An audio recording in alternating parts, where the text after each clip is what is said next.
Audio Jungle.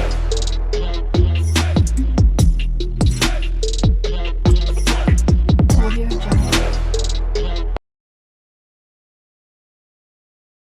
Hello everyone, ఎలా ఉన్నారు అందరూ? Welcome back to our channel Sai Shruti makeup and blogs.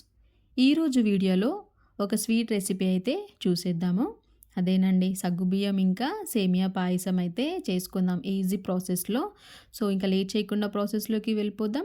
ఎవరు కూడా వీడియోని మిస్ అవ్వకుండా ఎండ్ వరకు చూడండి. ఇక్కడ 1 కప్ ఆఫ్ సేమియానైతే తీసుకున్నాను. ఇంకా హాఫ్ కప్ ఆఫ్ సగ్గుబియ్యాన్ని తీసుకొని నానబెట్టుకున్నాను. నానిన తర్వాత సగ్గుబియ్యం 1 కప్పు వరకు వచ్చాయి. ఇక్కడ 3/4 వరకు అయితే షుగర్ని తీసుకున్నాను. షుగర్ ఎక్కువగా తింటాము అనుకునే వాళ్ళు 1 కప్ అయినా కూడా తీసుకోవచ్చు. ఆన్ చేసి ఒక గిన్నెలోకి 1/2 లీటర్ వరకు పాలని తీసుకోవాలి. పాలు చిక్కగా ఉంటే టేస్ట్ అయితే చాలా బాగుంటుంది. ఎక్కువగా పాలు లేవు అని అనుకున్న వాళ్ళు వాటర్ని కూడా యాడ్ చేసుకోవచ్చు. లేదు అంటే చిక్కటి పాలతో చేసుకుంటే పాయసం అయితే టేస్ట్ చాలా బాగుంటుంది.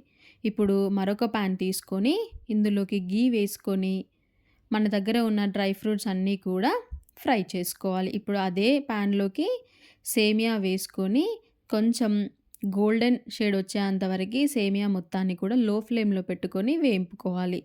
పచ్చి స్మెల్ అంతా పోయి మనకి కొంచెం కలర్ షేడ్ అయ్యింది అని కనిపిస్తున్నప్పుడు, ఇంకా వేలితో ముట్టుకుంటే విరిగిపోయేలాగా ఉన్నప్పుడు స్టవ్ ఆఫ్ చేసుకోవాలి. ఈ సేమియా పాయసాన్ని ఇంట్లో చేస్తే చాలా ఇష్టంగా తింటారు. అది కూడా ఎక్కువ టైం టేకింగ్ ప్రాసెస్ అయితే ఏమీ ఉండదు. చాలా తక్కువ టైంలో మనము మంచి స్వీట్ రెసిపీని అయితే చేసుకోవచ్చు. ఇప్పుడు ఇక్కడ పాలు మంచిగా మరిగినాయి. సో మనము లో ఫ్లేమ్ టు మీడియం ఫ్లేమ్లో అడ్జస్ట్ చేసుకుంటూ పాలని పచ్చి స్మెల్ అంతా పోయేంత వరకు బాగా మరిగించుకోవాలి. లేదు అంటే పాలు కూడా స్మెల్ వచ్చే ఛాన్సెస్ ఉంటుంది. ఇప్పుడు తీసుకున్న షుగర్ని కొంచెం కొంచెంగా యాడ్ చేసుకుంటూ షుగర్ మొత్తం కూడా మెల్ట్ అయ్యేంత వరకు బాగా కలుపుకోవాలి. షుగర్ ప్లేస్లో బెల్లమైనా కూడా యాడ్ చేసుకోవచ్చు. ఇప్పుడు ఫ్రై చేసి పెట్టుకున్న సేమియాలను కూడా యాడ్ చేసుకోవాలి. సగ్గుబియ్యం నానబెట్టి పెట్టుకున్నాం కదా, ఆ సగ్గుబియ్యాన్ని కూడా వేసుకొని మీడియం ఫ్లేమ్లో ఒక 10 నిమిషాల పాటు మంచిగా ఉడికించుకోవాలి.